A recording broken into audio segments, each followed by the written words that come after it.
concept que d'autres parlements appliquent.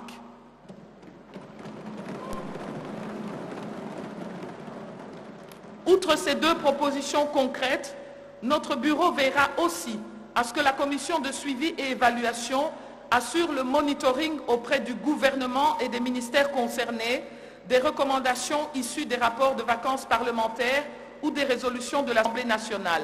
Cette approche aura, à mes yeux, l'avantage de réduire la pression, certes légitime, exercée sur les honorables députés nationaux par leurs électeurs relativement à certaines exigences sociales.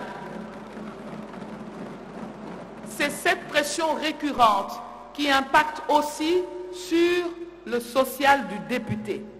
Ceci me conduit logiquement à vous parler du social du député. Honorables députés et chers collègues, s'agissant du social du parlementaire, à l'écoute de plus de 400 députés ces derniers jours, c'est avec courage et sincérité que je dois parler des préoccupations que vous m'avez exprimées. En RDC, effectivement, le député est devenu l'interface sociale sur terrain, dans sa localité, dans la proximité de ses citoyens. Par exemple, les matangas ou les deuils, les cas de maladie d'un électeur, la demande de secours d'un voisin de quartier, l'achat de cartes de téléphone, l'accouchement d'une électrice. Le député est fortement sollicité, à mi-chemin entre l'assistant social, le conseiller des familles, le confident des jeunes ou parfois l'ingénieur bâtisseur de tout un territoire.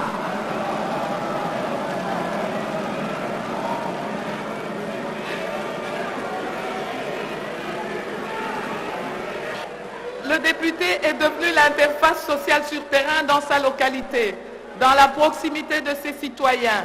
Matanga ou deuil, cas de maladie d'un électeur, demande de secours d'un... Le député est fortement sollicité, à mi-chemin entre l'assistant social, le conseiller des familles, le confident des jeunes et parfois l'ingénieur bâtisseur de tout un territoire.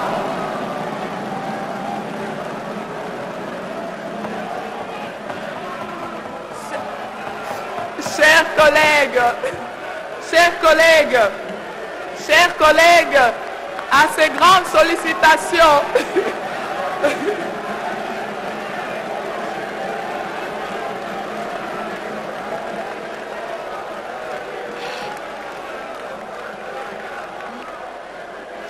collègues, à ces grandes sollicitations, le règlement d'ordre intérieur prévoit en son article 105 que le député a droit à une indemnité équitable qui assure son indépendance et sa dignité.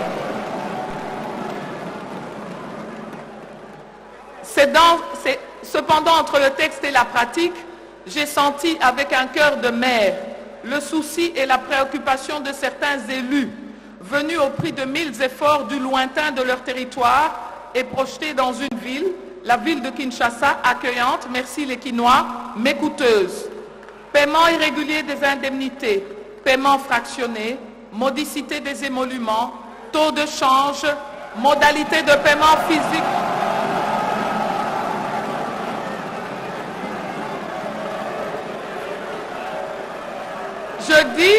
Je dis ce que vous m'avez dit et confié. Autant de soucis que mes collègues ont eu le courage de partager avec moi. Alors, je ne serai pas démagogue, mais au nom de mes collègues, je solliciterai une conversation franche sur ce sujet avec l'exécutif, afin de me rassurer que le juste milieu est trouvé et que surtout, le député est payé à un taux équitable. Honorables députés et chers collègues, j'aimerais conclure. En ce qui concerne la diplomatie parlementaire, je crois qu'il n'est point besoin de rappeler que sur la scène internationale, la RDC n'a pas toujours été présentée à son meilleur avantage. Et je parle en connaissance de cause. Aussi, nous allons poursuivre et renforcer la diplomatie parlementaire par la participation active des honorables députés nationaux aux assemblées et réunions statutaires convoquées sous l'égide des organisations interparlementaires, notamment l'Union interparlementaire, l'Assemblée parlementaire de la francophonie et bien d'autres. Si vous nous faites confiance, ma proposition sur ce point et qu'après l'installation effective des bureaux des deux chambres, que nous constituions des groupes nationaux au sein de ces organisations parlementaires. En sus, je m'engage à apporter le soutien politique requis aux éventuelles candidatures des parlementaires de la RDC au sein de ces organes afin d'y défendre mieux les intérêts et l'honneur diplomatique de la République démocratique du Congo. En outre, le caucus des femmes m'a fait part du souci de veiller à la représentation équitable et équilibrée des femmes députées dans ces organisations interparlementaires et leur représentation dans les délégations pour les conférences. Chers collègues, je fais mien ce souci et y veillerai en bon père de famille le moment venu. Estimés collègues, voici ma vision et quelques propositions.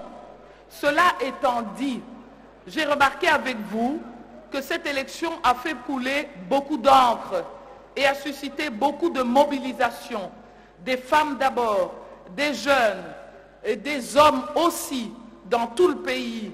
Et j'aimerais remercier chacun d'entre vous qui a soutenu notre ticket au travers des 146 territoires de la République démocratique du Congo. Je vous remercie pour cette mobilisation. Cette mobilisation, apparemment, cette surprise, était liée au fait que 2 femmes dans le bureau étaient proposées au poste de questeur et au poste de président de l'Assemblée. De ce point de vue-là, je dois rappeler que tout en étant acquise au combat de la femme, nous devons adapter cette dimension à notre culture africaine, à la culture congolaise que j'assume. Et avec mes 56 autres camarades femmes députées, élues comme les hommes, je dirais, comme me l'a dit un de mes collègues, nous sommes des hommes politiques comme les autres, nous sommes tout aussi élus, mais j'ai besoin du vote de mes collègues hommes. Ce n'est pas une sorte d'assaut au Téléméliba Papa, mais c'est bien l'occasion d'un partenariat historique avec 443 députés hommes ici présents, dont nous serons, avec mon bureau, les meilleurs ambassadeurs. Ainsi, si vous me votez, vous les hommes, je serai fier d'appartenir à ce pays, la RDC, où les hommes ont cru en nous. Je veux avant tout, en ayant fait cette campagne, vous convaincre que je ne suis pas quelqu'un de désigné, je ne suis pas une étiquette, je ne suis pas la première d'entre vous, je ne suis pas la meilleure d'entre vous. Je serai l'une parmi vous, déléguée par vous et pour vous. Chers collègues, dans la proximité et à l'écoute du peuple, parce qu'ils ont dit le peuple d'abord, moi, Janine Mabunda, épouse Moudiaï, je sollicite votre soutien comme candidate présidente pour voter notre ticket FCC Cash. Que Dieu bénisse le Congo. Je vous remercie.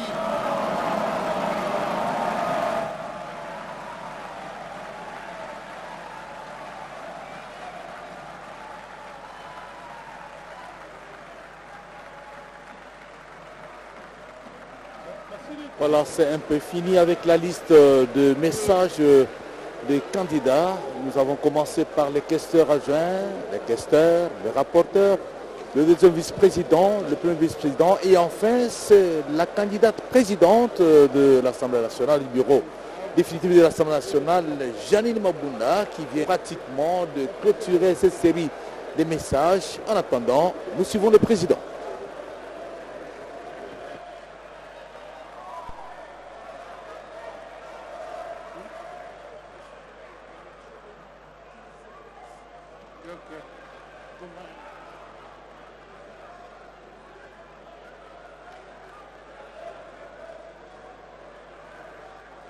Quand c'est fini, lorsqu'on parle de l'audition, ça signifie qu'il n'y a pas de débat ouvert à ce sujet.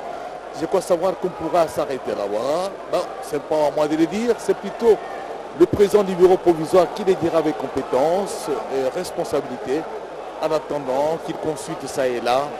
Peut-être qu'il va dire autre chose.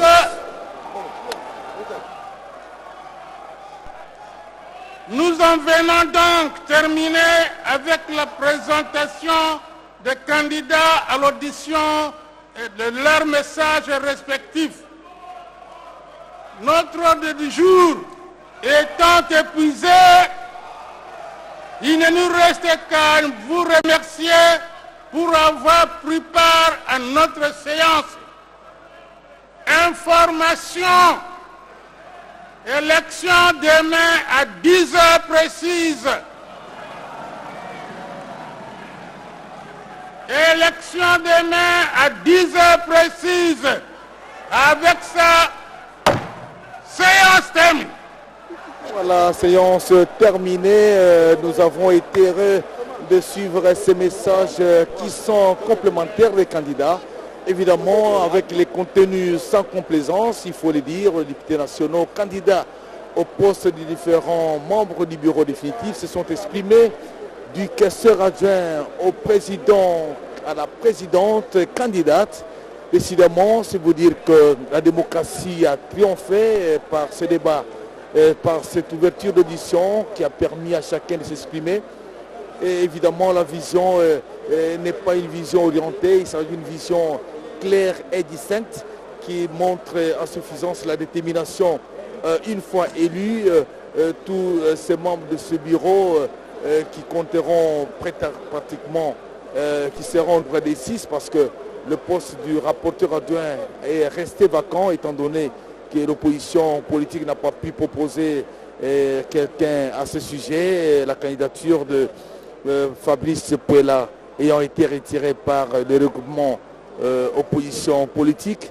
Il faut aussi signaler à l'issue de cette plénière l'intervention de l'honorable Henri Thomas Lokondo qui n'a pas voulu poursuivre à ses armes parce que, vous savez, il était déterminé à aller jusqu'au bout. Selon lui, il fallait, après avoir été invalidé hier, saisir le Conseil d'État en matière administrative qui doit en finir avec ses préoccupations qu'il voulait à ce qu'on puisse considérer sa candidature comme l'exige la Constitution. Chaque député est libre dans ses actions qu'il mène et surtout qu'il avait relevé l'exception de dire que le principe électoral qui gère les élections ordinaires ne sont pas les mêmes que ceux qui gèrent les élections à l'interne ici à l'Assemblée nationale.